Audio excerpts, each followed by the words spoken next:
To start our reverse canvas, we need to take the canvas off of the frame.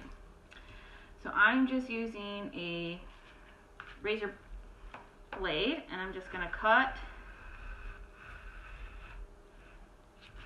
all the way around until we get our canvas off.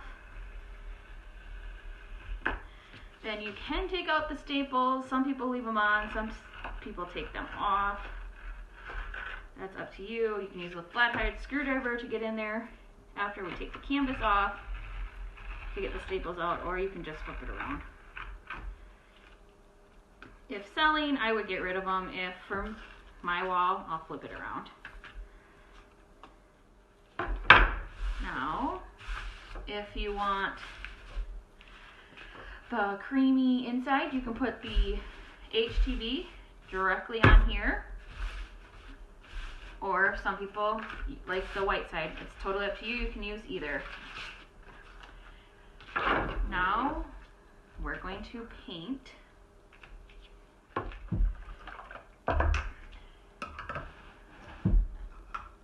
I'm using stain.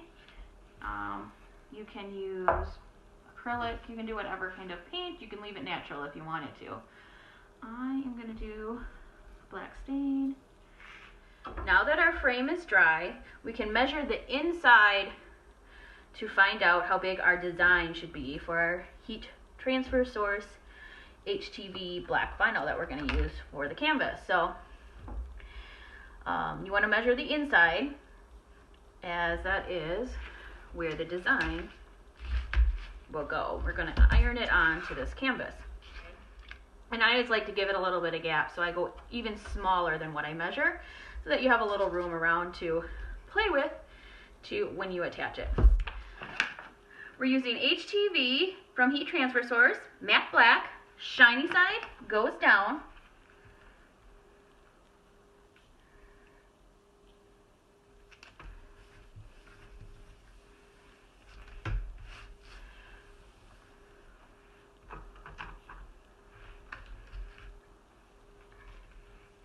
And make sure you mirror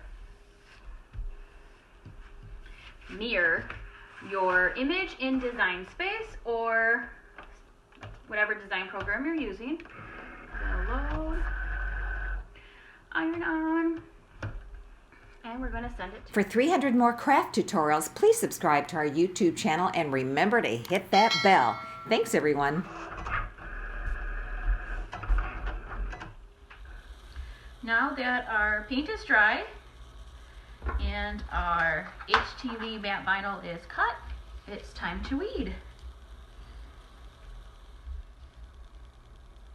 I'm using my Heat Transfer Source Tweety Light.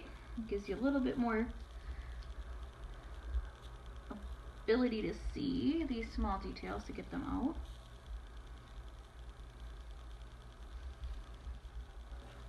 Double check to make sure we have everything weeded. We have our canvas.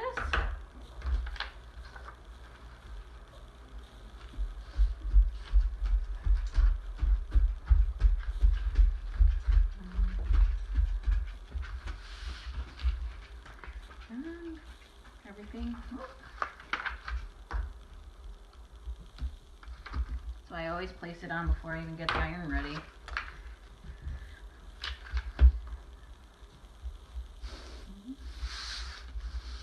We are ready to iron our HTV onto our canvas and dried. Now we're going to apply our weeded HTV matte vinyl from Heat Transfer Source onto the canvas. One thing I like to do is to get my corners straight. So I'm just going to trim a few sides so that I have some nice square corners to work with. Don't have to trim a lot off. We're just going to trim it up and clean it up a little bit so it makes it a little bit easier to work with. You really have to, I'm only going to do 2 corners so that I can line up for the canvases, and then I'll use a box cutter to cut the rest off after I apply the vinyl. I have my Easy Press mat.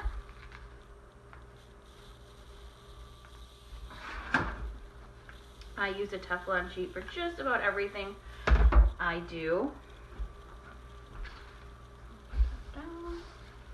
I've got my heat press to 310 per the vinyl manufacturer's specifications. Heat transfer suggests between 305 and 310 for 15 seconds.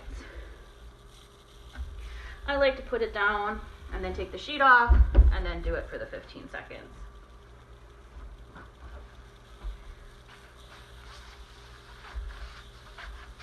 We're using the cooling box just to help the vinyl cool a little better so we can take the sheet off. A little faster than waiting for it to dry itself, or to cool itself. All right. Now we're gonna set the timer for 15 seconds. Make sure you get enough pressure. Yeah, it's better. I can see the design of the canvas coming through the vinyl. Now, we get to staple the canvas back on.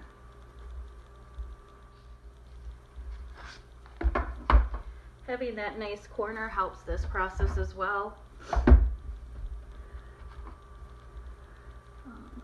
Because then you can just kind of line it up in the back.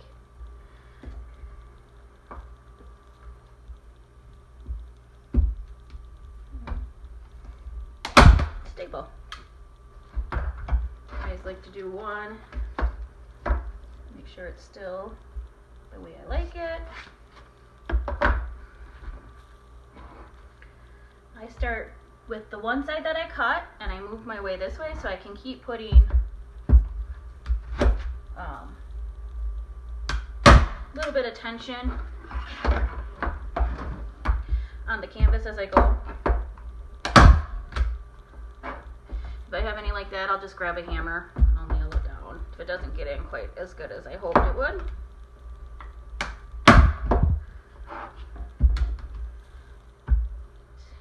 You want your canvas to be tight, so I'm pulling on it with my non-dominant hand just to keep the pressure there. And we'll just continue to staple the back.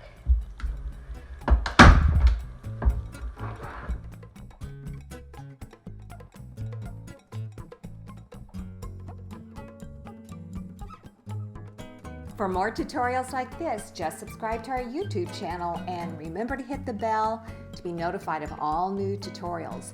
Thanks again, everyone.